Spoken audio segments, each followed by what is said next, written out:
Bienvenidos a Zoom F7. En esta ocasión analizaremos el trabajo del que probablemente es el realizador más influyente de todos los tiempos. Su metodología de trabajo es la base de enseñanza en materia de dirección de varias escuelas de cine. Es una referencia obligada académicamente hablando. Su filmografía abarca más de 50 filmes que se distribuyeron en 4 de los periodos más importantes de la historia del cine: la etapa muda, la etapa del sonido, la llegada de la televisión y la era de experimentación con el color. También es un director del que otros cineastas han escrito libros. Sobre él han hablado Guillermo del Toro, Eric Rohmer, Claude Chabrol, solo por mencionar algunos. El más importante es François Truffaut, cuyas entrevistas dieron origen a un libro capital, El cine según Hitchcock, de donde se extraen todas sus enseñanzas. Hitch, como era conocido entre sus amistades, es, sin lugar a dudas, uno de los grandes maestros del cine. Sin más preámbulos, analicemos la obra del gran Alfred Hitchcock. Constantemente se nos recuerda que una buena obra es aquella que conjuga forma y fondo a la perfección. La manera de realizar o estructurar la narrativa se mezcla con aquello que se quiere decir. Con Hitchcock ocurre un fenómeno muy interesante. Sobre el guión, Alfred era claro al decir: no me interesa el tema narrado, sino la forma de tratarlo. Para mí, el cine es pura forma. Son líneas que se mueven en una dirección determinada. A este postulado habría que añadir que el crítico de la nueva ola, Eric Rohmer, comparaba al cineasta con la filosofía kantiana y su postulado sobre la materialización de las ideas. Para Rohmer, la forma en el cine de Hitchcock es bella, rigurosa, libre. En concreto, menciona Vértigo, en donde, según su crítica, las ideas tienen una especie de sentido noble, platónico, es decir, que en el fondo es inaccesible, metafísico, y solo se nos manifiesta mediante una de las claves del estilo del británico. Su técnica es perfecta. Alfred se dedicó por años a narrar la misma historia, la del hombre que es acusado de un crimen que no cometió. Para comprender dicha inquietud, habría que añadir una palabra: trauma. La sublimación vino de un acontecimiento que ocurrió durante la infancia del cineasta. Su padre era un católico severo que empleaba castigos poco corrientes, duros. En una ocasión, el pequeño Hitch decidió fugarse para hacer lo que más le gustaba: pasear en autobús del norte de la ciudad hacia el sur. Su padre era amigo del comisario de policía del barrio. Habló con él para que hallaran y encarcelaran al pequeño Alfred durante una noche. Y así fue. Es célebre la fobia que el director le tiene a los policías, y se manifestó en varios de sus filmes. De su padre heredaría además la iconografía cristiana que utiliza constantemente dentro de sus imágenes. A la estructura del hombre que es acusado de un crimen que no cometió, habría que añadir un conjunto de pasos que le confieren un sello único. Varias de sus historias se inician con un inocente contra el cual se conjugan las apariencias y cuyo comportamiento sugiere culpabilidad, lo cual se complementa con objetos alrededor del protagonista a los que la sospecha confiere un valor de amenaza. Ahí ocurre un fenómeno interesante: la transferencia de la culpabilidad que va del verdadero ejecutor del delito hacia el inocente. A partir de esa, en apariencia, sospecha perfectamente justificada, surge el siguiente paso en la estructura hitchcockiana: el chantaje al que el héroe se ve sometido. De este saldrá eventualmente para de nuevo transferir la culpabilidad hacia el verdadero villano, que será ajusticiado. Transferencia será una palabra habitual dentro de la filmografía del británico. El ejemplo perfecto viene de la idea del MacGuffin, que es, en términos sencillos, un elemento que hace que los personajes avancen en la trama, importante para ellos, pero no importante para la trama en sí. Un exponente de MacGuffin es el dinero en Psicosis, que moviliza a la que es en apariencia la protagonista, que pretende huir con su amante. Hasta ahí, la trama parece que trata de ella. Sin embargo, al llegar al motel Bates, descubrimos a nuestro verdadero protagonista, Norman Bates. Dos elementos se desprenden a partir de aquí.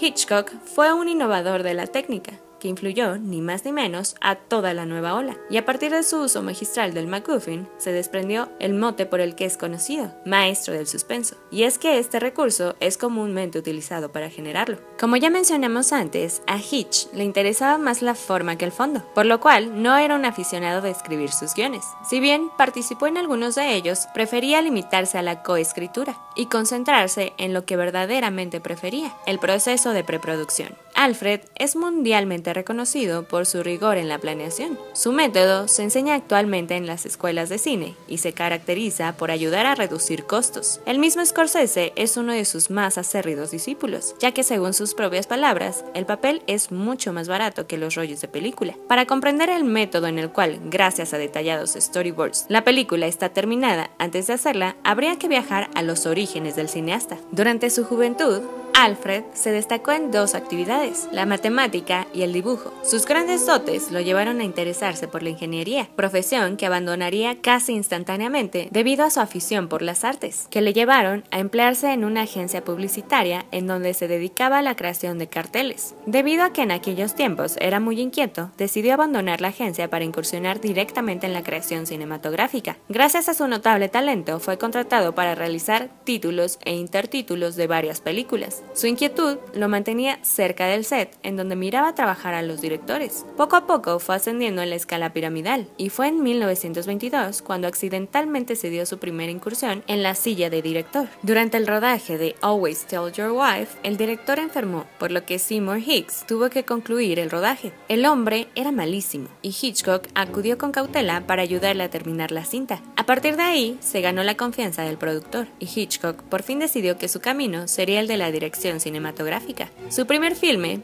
llegó a los 23, con Number 13, que no concluyó por falta de fondos. Del frustrado proyecto se desprende otra clave. El inglés tuvo que desempeñarse como asistente de dirección, director artístico y montajista. Su trabajo era calificado de rápido, riguroso y de calidad, por lo que rápidamente se ganó la confianza de los productores, quienes lo apoyarían durante sus grandes 3 etapas. La primera etapa inglesa, definida porque fue capaz de transitar del cine mudo al cine sonoro con notable soltura. La segunda etapa fue su primer periodo en Estados Unidos, en donde estuvo bajo el yugo dictatorial del productor Selznick, quien le permitía expresarse a sus anchas, pero que le coartaba durante el montaje.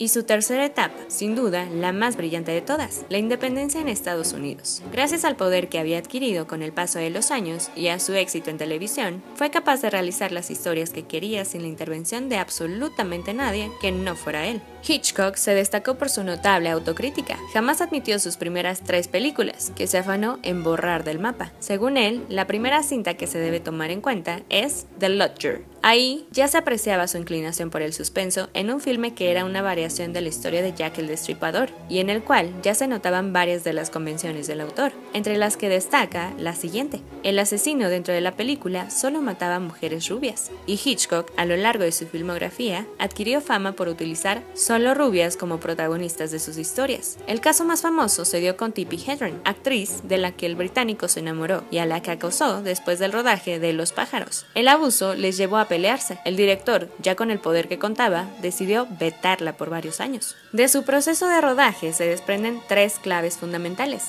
Hitch prefería evitarlo, ya que le parecía un proceso engorroso. Con el paso de los años se ha descubierto que era renuente a participar de la producción y dejaba a cargo a Alma Reville, su esposa, quien fue el gran estandarte del realizador detrás de la cámara. Ella era también la encargada de las reescrituras de los guiones. Parte del genio del realizador se debe a esta dama, quien lo acompañó prácticamente desde el inicio. Hay quienes incluso le otorgan el genio del cineasta a ella. La segunda clave tiene que ver con que era renuente a improvisar. Sus dibujos debían respetarse al pie de la letra, y su mano para dirigir actores se mostró prácticamente desde el inicio, razón por la cual era solicitado por las grandes estrellas de la época. Ahora bien, la principal clave de su proceso de rodaje era su virtuosismo a la hora de definir los movimientos de la cámara. Algunos le atribuyen una especie de concepción pictórica mediante la cual el cineasta creaba cuadros en movimiento con una sutileza jamás vista y con una carga simbólica sobresaliente. Él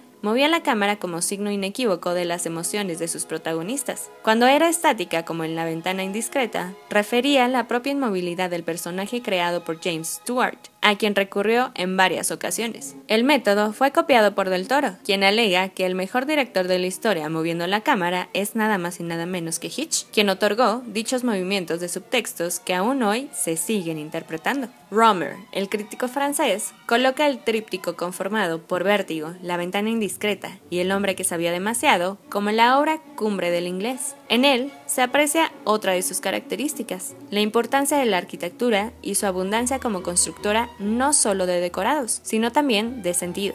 En la arquitectura, Hitchcock encuentra una manera de representar el pasado hacia el cual se vuelven las miradas de los personajes. Delimita el tiempo y el espacio y hace un cruce entre ellos. Asimismo, les sirven para oprimir en una cárcel autoimpuesta a sus personajes, que servirá para construir aquello que los franceses de la nueva ola más le aplaudieron al director, sus similitudes con la filosofía platónica. Para Godard y compañía, Hitchcock era un metafísico, y su ejemplo más representativo era La ventana indiscreta, en donde el protagonista es víctima de un mundo regido por una especie de mito de la caverna contemporáneo, en donde el personaje construye con base en sombras. O en el caso de la película, de aquello que puede ver a través de su ventana. El convaleciente construye al igual que lo hace el espectador en los filmes de Alfred. El suspense se genera de todas las suposiciones que podemos sacar de las sombras que admiramos, aunque las conclusiones siempre son equívocas. Somos víctimas de las aficiones del cineasta, quien dijo que el suspenso deviene en miedo, angustia, y que la emoción primordial del ser humano es,